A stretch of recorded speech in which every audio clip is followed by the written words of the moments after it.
हमारी संस्कृति, हमारे संस्कार सदा रहे हमारे साथ। भारत के महान ग्रंथों और काव्यों का संपूर्ण संकलन। सब्सक्राइब करें तिलक। कई तरीके की एलईडी लाइट्स आपके घर और ऑफिस के लिए। GR LED lights, make India bright.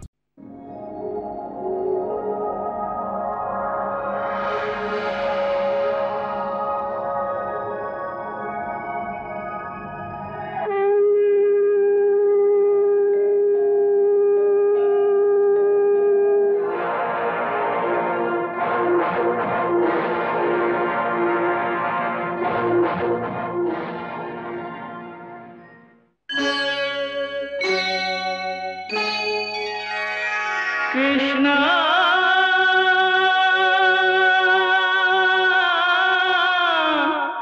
Krishna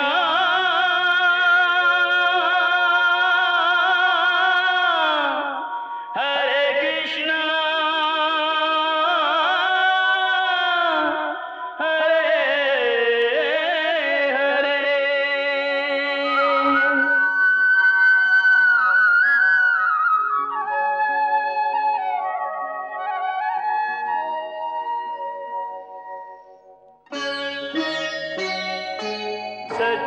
सच्चिदानंद रूपाय विश्वोत्पत्त्यादि हेतवे तापत्रय विनाशाय श्री कृष्णाय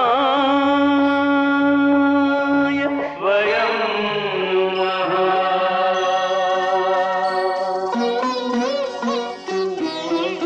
श्री कृष्ण गोविंद हरे मुरारे, हे नाथ नारायण वासुदेव। हरे कृष्ण राधे कृष्ण राधे राधे कृष्ण कृष्ण हरे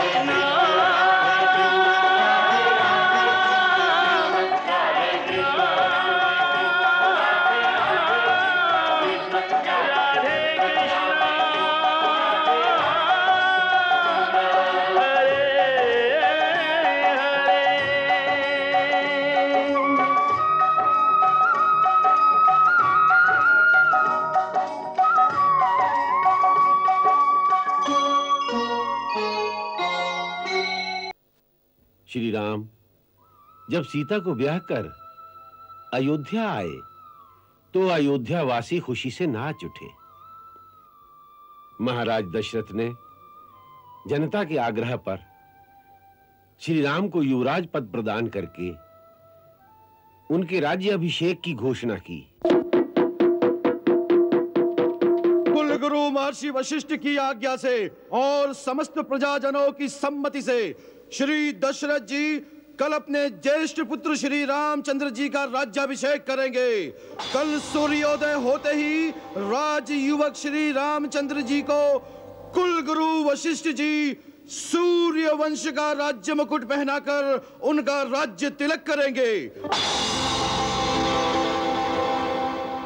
ये सुनकर महारानी कैकेयी की एक कुटिल दासी मंथरा ने कैकेयी के कानों में विष घोल दिया। मारा गले में मत डालो रानी, गला काट कर फेंक दो जिससे तुम्हारे बुरे दिन अपनी आंखों से न देखूं। चुप रह, व्यर्थ के गाल बजाए जा रही है। ओह, लगता है तुझे लखन लाला ने कुछ कहा है, क्योंकि मेरा राम वो तो किसी को कोई कड़वी बात कभी कह ही नहीं सकता। क्यों कहेगा? सबसे मीठा रहकर ही तो सारी अयोध्या का राज हड़प कर जाएगा। राम बड़ा है, वही राजा बनेगा, और फिर सूर्यवंश की रीति यही है। उस रीति का परिणाम भी सोचा है कभी?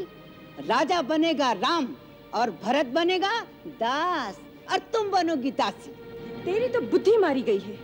बुद्धि मेरी मारी गई है या तुम्हारी? रानी, वो दिन भूल जाओ जब राम तुम्हारे स्नेह का स्वांग करता था, भरत को प्राणों से ज्यादा प्यार का ढोंग बताता था। अब तो भरत के प्राणों की चिंता करो।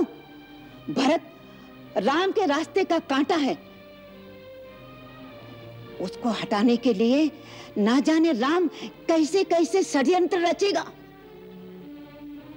हे भगवान, हे प्रभु, मेरे भरत की रक्षा करो, मेरे भरत की रक्षा करो प्रभु। इसी दुख के मारे कह रही हूँ, मेरा क्या, तेरा पुत्र राजा बने या कौशल्या का, मैं तो रानी बनने वाली नहीं है। पर तू राजा की चहेती रानी बनकर अकड़ रही है ना, तू दासी बन जाएगी, मेरी तरह दासी। दासी? किसमें साहस है मुझे दासी बनाने का? किसकी दासी बनूंगी मैं? अपनी सौत की, वो तुझसे अपने चरण धुलवाएगी। चरण? दीदी, मेरी भोली रानी, तू सौत का विष नहीं जानती। सौत मिट्टी की भी हो, वो भी जहरीली नागन होती है।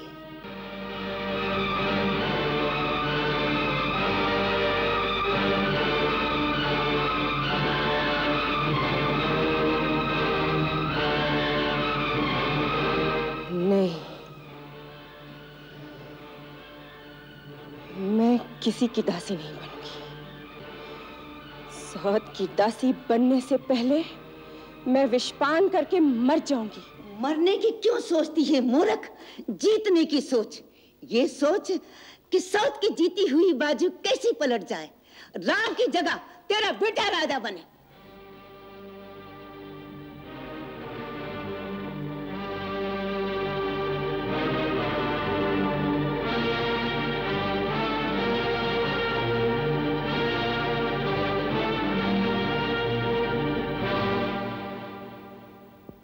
देवी कैकेयी, मंथरा, मंथरा। जय हो महाराज। देवी कैकेयी दिखाई नहीं देती, कहाँ है वो? महारानी जी को भवन में चली गई हैं। भवन?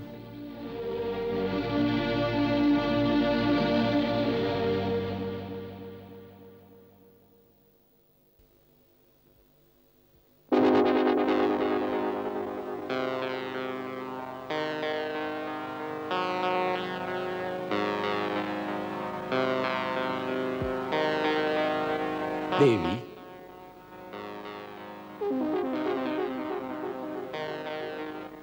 देवी कैकेयी,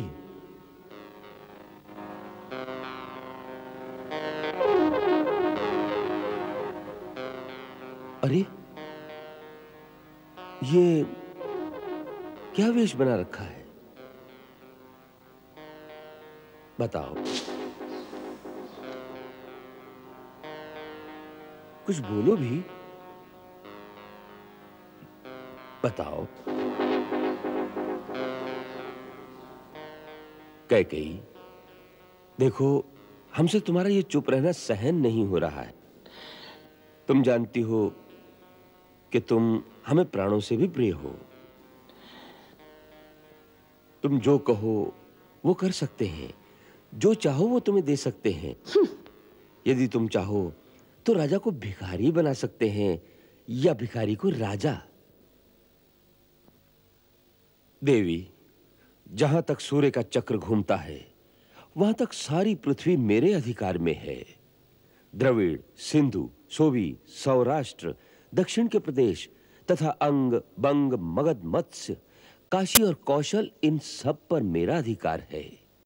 इतने बड़े साम्राज्य में जो भी सबसे मूल्यवान वस्तु हो मांग लो, हम तत्क्षण तुम्हें दे देंगे। परंतु हमसे यूं मुंह ना मोड़ो। तुम रूठ जाओगी तो हम जिएंगे किसके सहारे? देवी, मांगो, क्या चाहिए? हम तुम्हें वचन देते हैं, जो मांगोगी इसी क्षण देंगे। देंगे देंगे सदा ही कहते रहते हैं आप, कभी कुछ दिया भी है? आज नए वचनों को लेकर आ गए। अभी तक तो आपने पुराने वचन पूरे नहीं किए, मैं इन नए वचनों को लेकर क्या करूंगी? देवी, कौन से पुराने वचन पूरे नहीं किए? देखा, वो भी भूल गए। महाराज, जब देवासुर संग्राम हुआ था, आप देवराज इंद्र की सहायता के लिए गए थे।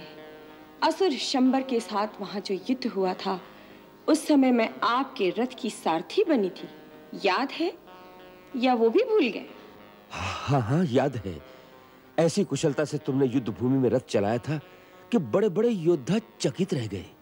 और उस युद्ध में जब आप बर्छी लगने से घायल होकर मूर्छित हो गए थे, यदि मैं उस समय शत्रुओं के बीच में से रथ निकाल कर ना ले जाती तो आपके प्राण ना बचते।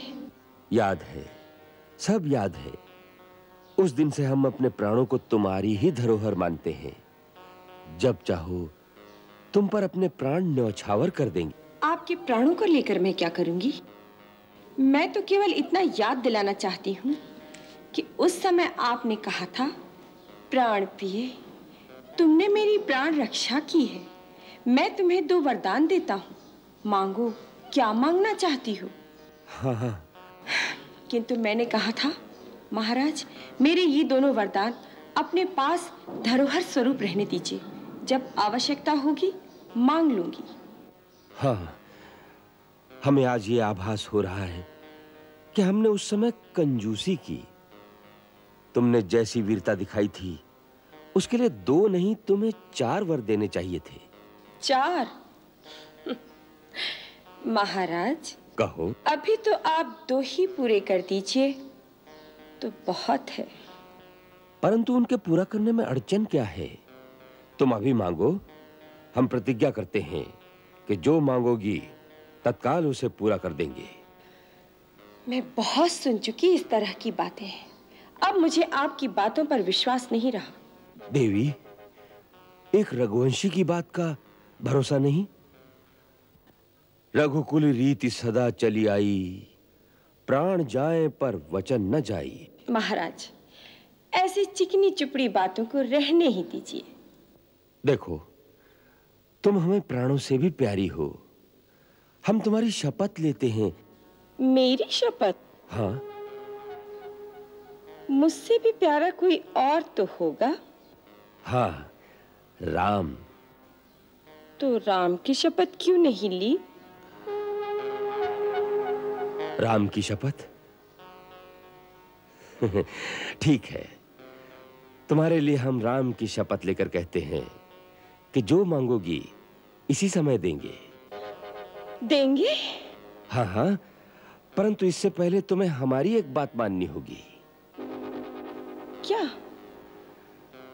पहले ये भयंकर वेश उतारो, कोप भवन से बाहर निकलो और अपनी वही मोहिनी छवि हमें दिखाओ जिसे देखकर हमारी दशा वही होती है जो चंद्र को देखकर चकोर की होती है। लेकिन आप मेरी पूरी बात तो सुन लीजिए। कहीं अब तो हम राम की शपथ ले चुके हैं। उठो, एक बार उसी मोहिनी मूर्ति के दर्शन करा दो। तुम्हारे दोनों वर तत्काल पूरे हो जाएंगे। हाँ।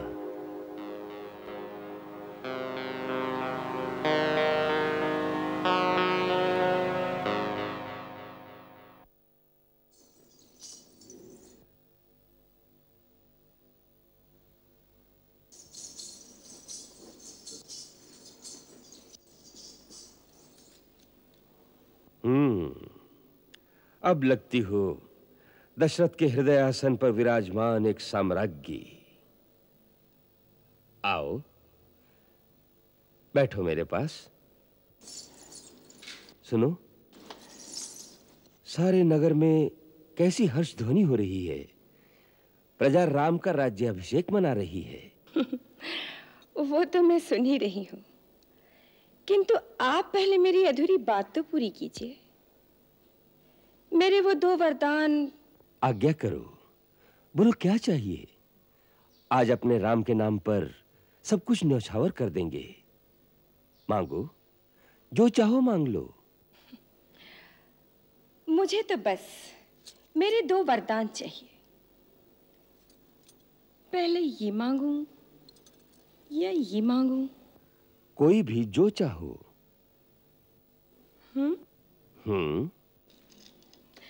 आप ही बताइए।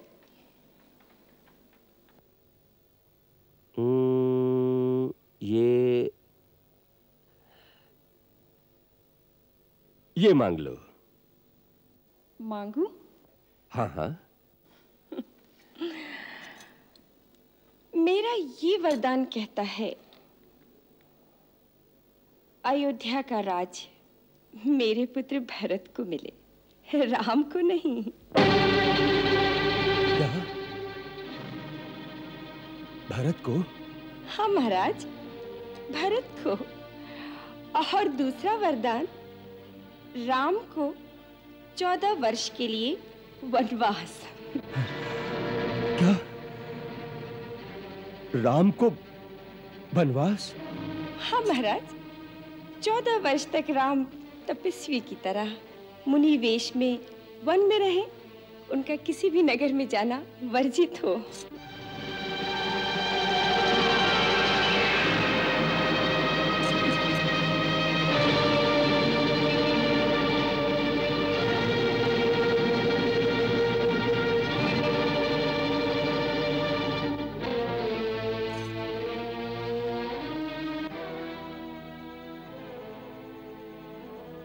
कैकेयी,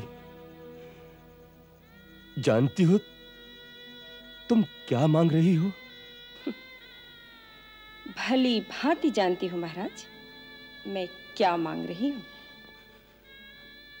नहीं नहीं, ये कैसे संभव हो सकता है? ये वर मैं कैसे दे सकता हूँ? बड़ी उदारता से, बड़ी सत्यवादी बनकर, क्या सोचकर आपने कहा था? मांगो, क्या मांगती हो, जो चाहे मांगो। क्या सोचा था आपने कि ये भोली भाली कैकेयी थोड़ा सा चना चबेना मांगेगी?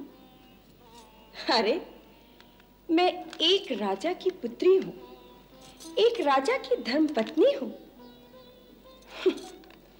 एक राज्य से भी भला कम क्या मांग सकती हूँ? ये नहीं सोचा था आपने? सोचना चाहिए था, पर सोचा नहीं। इसमें तुम्हारा दोष नहीं, क्योंकि मैंने ही तुम्हारे असली रूप को नहीं पहचाना। मैं जिसे एक हीरे का हार समझकर गले से लिपटाए फिर रहा था, वो एक नागिन निकली। महाराज, आप तो स्त्रियों की तरह गाली देने लगे। कैसे वीर पुरुष हैं आप? मुझे तो आप पे हंसी आ रही है। तुम क्या हंसोगी? हंसेगा तो सारा संसार मुझ पर रानी। जब लोग कहेंगे कि बूढ़ा स्त्री के मोह में ऐसा अंधा हो गया कि राम जैसे धर्मात्मा पुत्र को वन में भेज दिया, तो उन्हें क्या उत्तर दूंगा? कैकेयी, तुमने मुझे कहीं का नहीं रखा, कहीं का नहीं रखा। नारी तो देवी का रूप होती है, परंतु तू हमारे कुल का नाश करने आई है। हे भगवान, मैंने ऐसी नारी का विश्वास क्यों किया? इतना संताप क्यों कर रहे हैं महाराज? मैं कोई मोल ली हुई तो नहीं आई, या भरत आपका पुत्र नहीं? ठीक है, अब मुझे पूरा विश्वास हो गया कि आप अपना वचन पूरा नहीं करना चाहते। कान खोलकर सुन लीजिए, राम के अभिषेक से पहले आपको मेरी चिता को अग्नि देनी होगी। आज अयोध्या के राजद्वार से राम या तो वन जाएगा या कैकेयी की अर्थी निकलेगी। क्यों? मैं आज ही राम को वन जाते हुए देखना चाहती हूं। रानी, तू मेरा मस्तक मांग ले, मैं अभी तेरे चरणों में डाल दूंगा। किंतु राम के विरह में तू मुझे मत मार, तू मुझे मत मार रानी। महाराज, राम यदि इतना ही प्यारा था शपथ लेकर मुझे वचन देने की क्या आवश्यकता थी? बड़े उदार बनकर, दानी बनकर किस बल पे कहा था? मांग मांग कैकेयी, जो चाहती है दूंगा।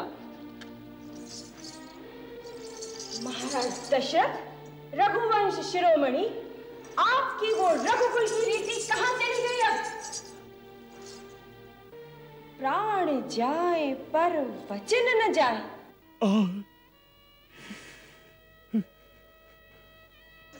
क्या वो झूठा थोथा प्रलाप था?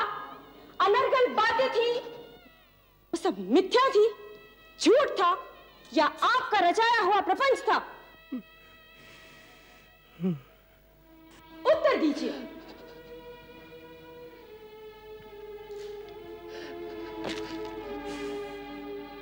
हे भगवान, तूने मुझे कहां कुठार लाकर मारा है? अब मैं राम को क्या मुंह दिखाऊंगा? किस मुंह से कहूंगा कि राम, तू अब राज्य का अधिकारी नहीं रहा? हे राम,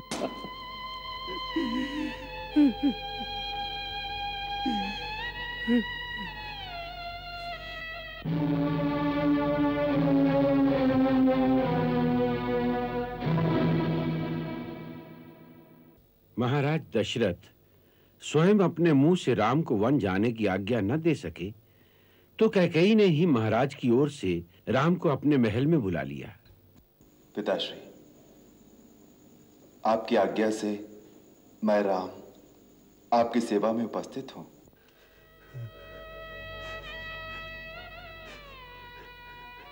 राम,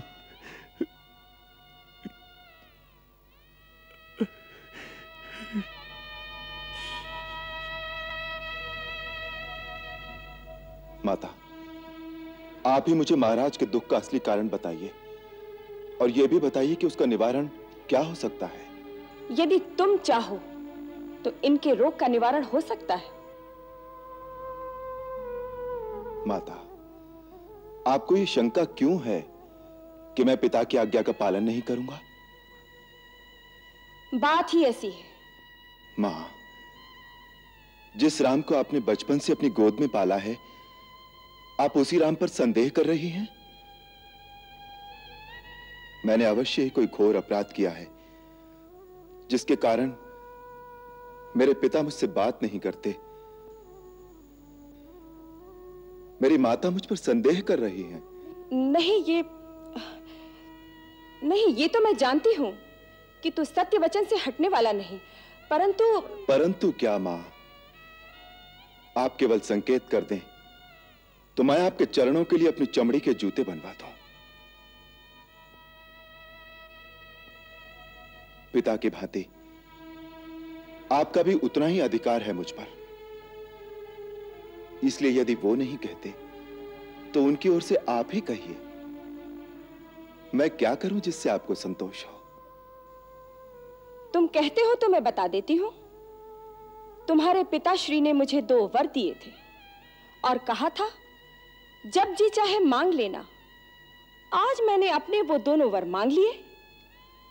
अब यदि वो मेरे वर मानते हैं तो पुत्र का मोह रास्ते में आता है, यदि नहीं मानते तो धर्म और सत्य पर कलंक लगता है।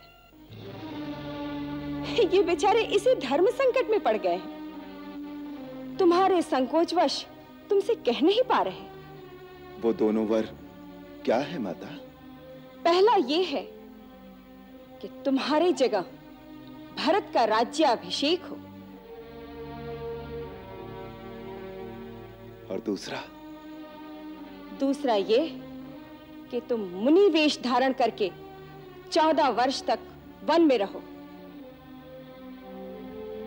बस इतनी सी बात पर इतना विवाद था? भारत को राज्य देने के लिए तो मुझे किसी की आज्ञा की आवश्यकता नहीं।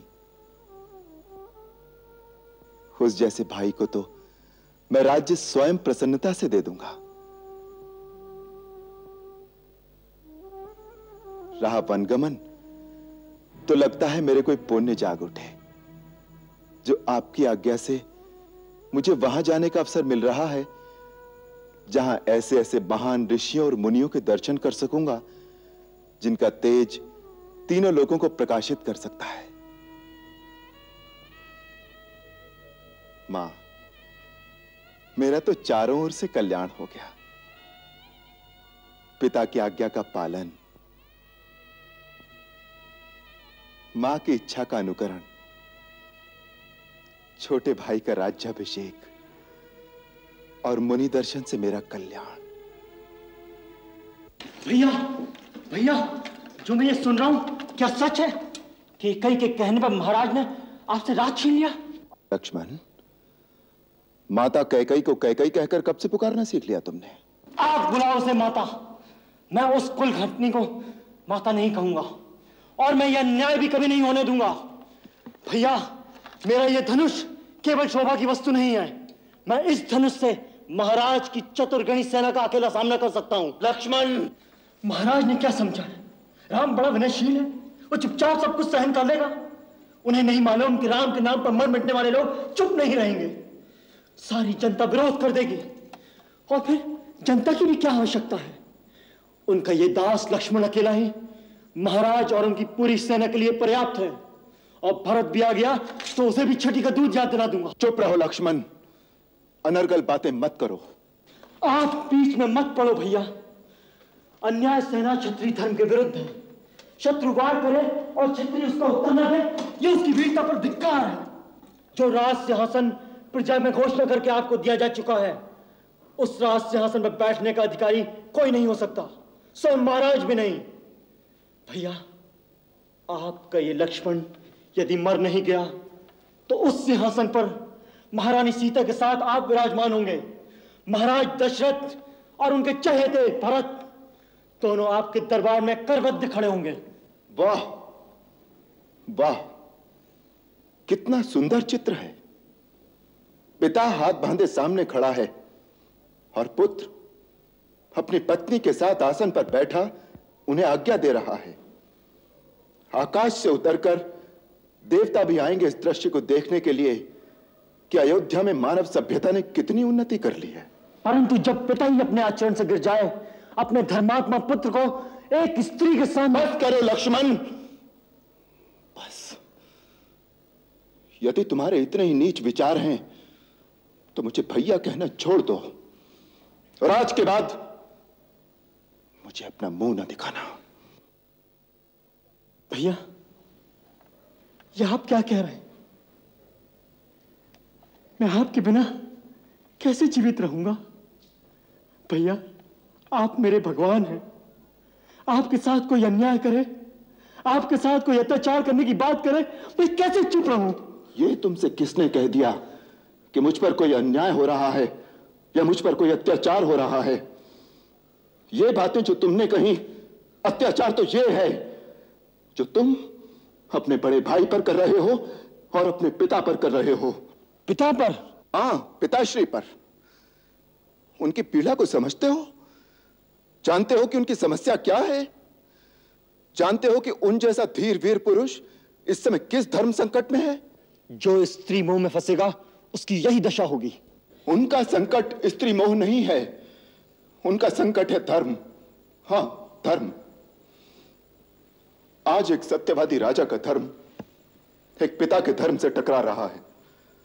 वो सत्य का पालन करें या पिता के धर्म को निभाएं, यही समस्या उनके दुख का कारण है। एक राजा ने किसी को वचन दिया कि जो मांगे वो दूंगा, और मांगने वाले ने वो वचन मांगा है जिससे राजा को अपने सबसे प्रिय पुत्र का बलिदान करना पड़ रहा है। यदि वो वचन को तोड़ें तो न केवल अपने सुकृत नष्ट करें बल्कि संपूर्ण कुल की कीर्ति को कलंक लगा दें। और यदि वो वचन रखें तो वो पुत्र जिसके बिना वो जीवित नहीं रह सकते, उसे वन के कांटे कंकर में धकेल दें 14 वर्ष के लिए। लक्ष्मण, तुम उनकी पीड़ा क्यों नहीं समझते? उनकी अवस्था आज उस घायल शेर की तरह है जो किसी शिकारी के जाल में फंस गया है और ऐसे असहाय शेर पर तुम अपने तीर चलाकर अपनी वीरता दिखाना चाहते हो। धिक्कार है ऐसी वीरता पर। ऐसे धर्मात्मा पिता के बारे में ऐसा सोचकर भी तुमने पाप किया है, जिसका प्रायश्चित हम सबको करना चाहिए। हम सबको करना चाहिए। उन्हें यदि अपने धर्म की चिंता ना होती तो आज वो इतने दुखी ना होते।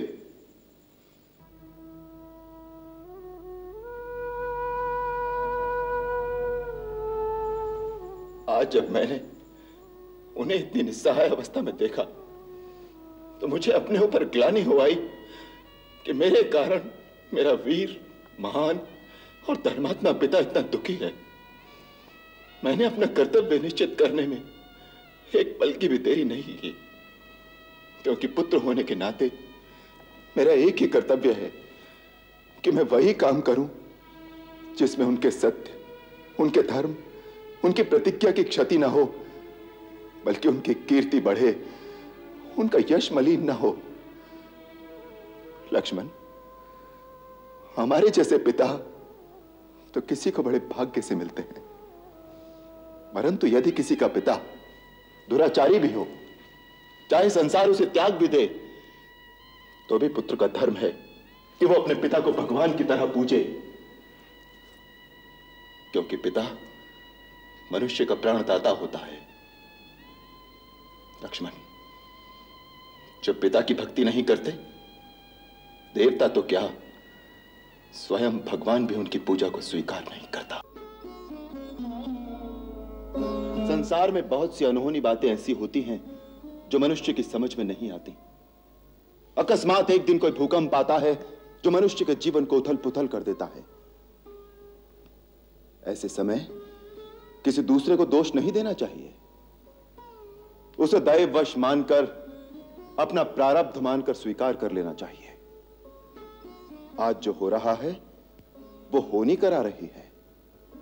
जो विधना है जिसने माता कैकेयी जैसी स्नेहमयी और पुण्यशीला स्त्री को ऐसी बुद्धि दे दी है। यदि यह होनी है तो मैं होनी से भी नहीं हारना चाहता। वीरों के पुरुषार्थ की परीक्षा ऐसे ही आपत्ति काल में होती है। आपत्ति काल में केवल वीरता की ही परीक्षा नहीं होती, मनुष्य के धर्म की भी परीक्षा होती है। जब श्री राम ने पिता का वचन निभाने के लिए वन जाने का निर्णय किया, तो पतिव्रता सीता ने भी अपने पति का साथ देने के लिए उनके साथ वन जाने की तैयारी कर ली। लक्ष्मण भी श्री राम के बिना अयोध्या में रहने को तैयार ना हुआ और तीनों मुनि वेश धारण करके राजमहल से वन की ओर चल दिए। सहन कोई कैसे करे ऐसी घातक ठेस, पुत्र पिता के सामने धरे जोगिया भेस।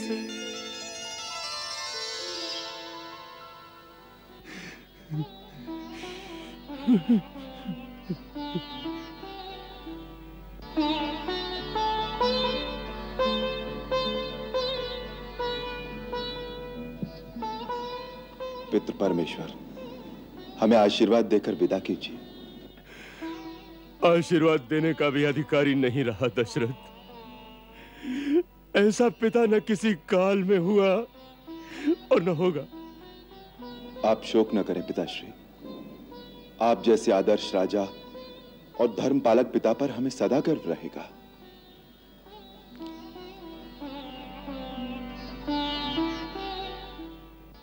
जाने से पहले एक निवेदन है आपके श्री चरणों में। मेरी माता देवी कौशल्या मेरे जाने से बहुत व्यथित हो रही हैं। उन्हें धीरज बंधाइएगा, उनका ध्यान रखिएगा और उन पर अपनी कृपा बनाए रखिएगा।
राम जा रहा है, मेरा राम जा रहा है। मेरे राम को रोको, मेरे राम को रोको, मेरे राम को रोको, राम राम राम, मेरे राम को रोको, मेरे राम को रोको।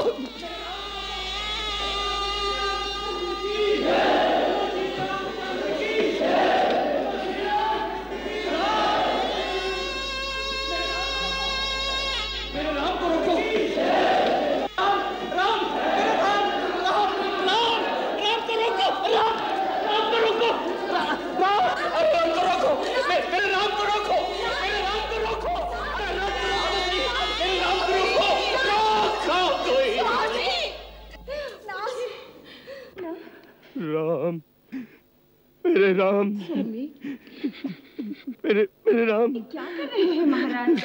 हट जा, हट जा, मेरे राम, हट जा मेरे सामने से। चांडालिनी, आज इसी समय हम तुम्हारा परित्याग करते हैं। हम सबके सामने ये घोषणा करते हैं कि विवाह के समय हमने पवित्र अग्नि के सामने जो वचन दिए थे सब समाप्त हो गए। इसके पश्चात इस लोक और परलोक में भी तुम्हारा मेरा कोई संबंध नहीं रहेगा। आज से अपने आप को विधवा समझ तू, विधवा। मत जाओ, मत जाओ, मत जाओ, तेरा अयोध्या छोड़ के बन मत जाओ, रुक जाओ, रुक जाओ, रुक जाओ, हे नाथ हमारी विनती मत ठुकराओ।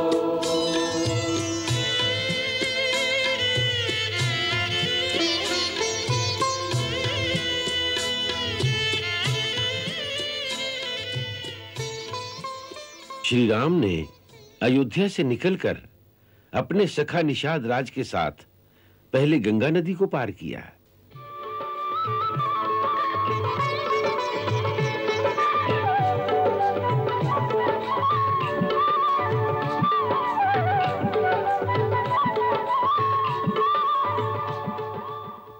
फिर प्रयागराज में महर्षि भारद्वाज के दर्शन किए।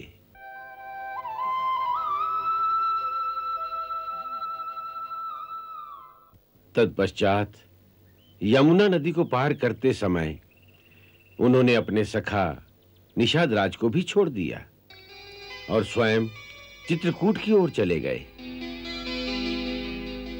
गहरी नदियाँ बांस का बेड़ा,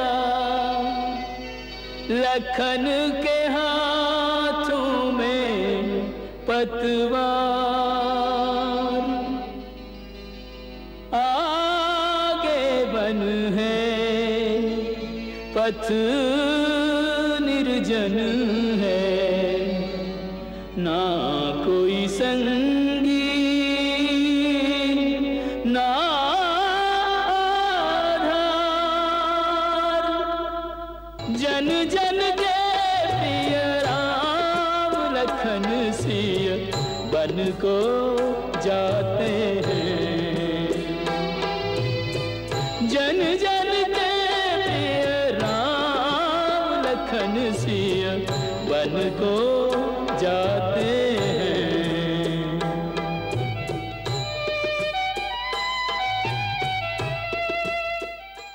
श्री राम के जाने के बाद उनके पिता महाराज दशरथ ने पुत्र वियोग में अपने प्राण त्याग दिए। राम, राम, राम, राम, राम, राम। कौशल्य, कौशल्य, कौशल्य। महाराज, स्वामी। तुम कहाँ हो देवी? स्वामी। तुम कहाँ हो? मैं यहाँ हूँ महाराज। स्वामी। कौशल्य, तुम मेरा स्पर्श करो। मैं तुम्हें अपनी आंखों से देख नहीं पा रहा हूँ। तुम मेरा स्पर्श करो कौशल्य, मेरा स्पर्श करो। मैं आप ही के पास हूँ स्वामी। मेरा अंत समय आ गया है कौशल्य। सुना है मरने वाले व्यक्ति को कुछ दिखाई नहीं देता। ऐसे अशुभ बातें मत कीजिए स्वामी, धीरज से काम लीजिए। सुमंत्र ने क्या कहा था, अगर आप इस तरह संतप्त रहेंगे तो इससे राम को दुख होगा। गुरुदेव ठीक कह गए हैं, राजा को रोना नहीं चाहिए स्वामी, नहीं रोना चाहिए। राजा को रोना नहीं चाहिए, परंतु ऐसा तो कोई विधान नहीं है कि राजा को मरना भी नहीं चाहिए।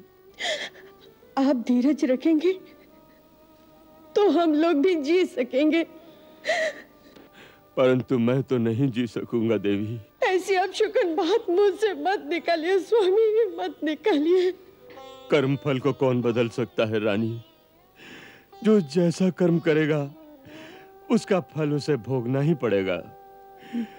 कोई कितना भी बड़ा सम्राट हो, उसकी शक्ति, उसका समस्त सैन्य बल कर्म फल भोगने से राजा को नहीं बचा सकता। यही विधि का विधान है। कर्म ही सबसे शक्तिमान है, उसके आगे सबको शीश झुकाना पड़ता है। उस अंधे मुनि ने मुझे ठीक ही शाप दिया था। तूने एक तीर से 3 हत्याएं की है। मेरा पुत्र मर गया। हे भगवान,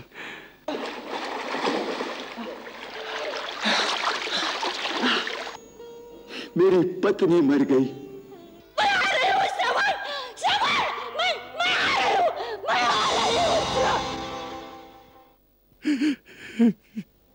अब मैं अकेले जीकर क्या करूंगा? मैं भी मर रहा हूं। परंतु दशरथ, मैं तुझे श्राप देता हूं। पुत्र वियोग में आहत पिता की आत्मा तुझे श्राप देती है। जिस प्रकार पुत्र वियोग में तड़प तड़प कर मैं मर रहा हूं, तू भी पुत्र वियोग में मरेगा। मेरी तरह पुत्र वियोग में तड़प तड़प कर मरेगा। मेरी तरह पुत्र वियोग में तड़प तड़प कर मरेगा। तड़प तड़प कर। वो देखो, वो मुनि मुझे शाप दे रहा है, मुझे शाप दे रहा है, मुझे शाप दे रहा है। जिस तरह पुत्र वियोग में मैं तड़प तड़प कर मर रहा हूं, तू भी पुत्र वियोग में मरेगा। पुत्र वियोग में तड़प तड़प कर मरेगा। पुत्र वियोग में तड़प तड़प कर मरेगा। मेरी तरह पुत्र वियोग में तड़प तड़प कर मरेगा। तड़प तड़प कर मरेगा। तड़प तड़प कर मरेगा। तड़प कर मरेगा।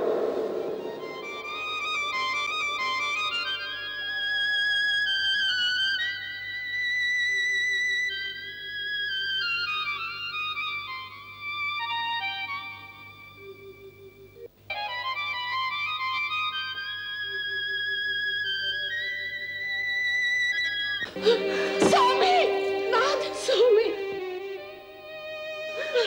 स्वामी, नाथ, स्वामी,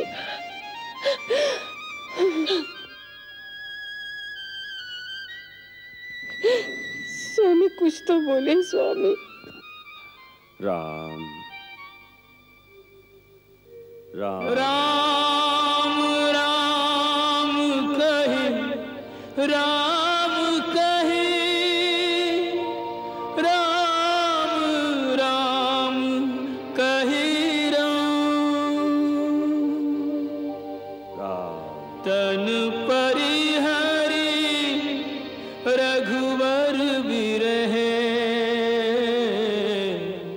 राव गयो सुरधाम।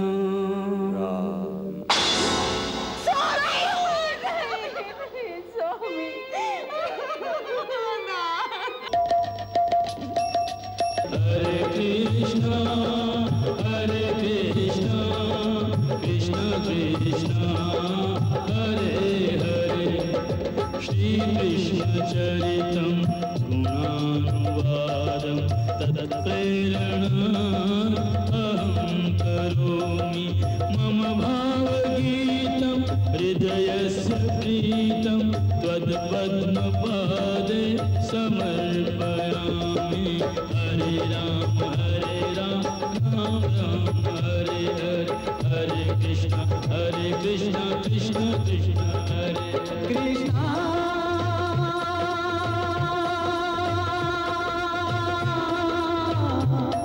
कृष्णा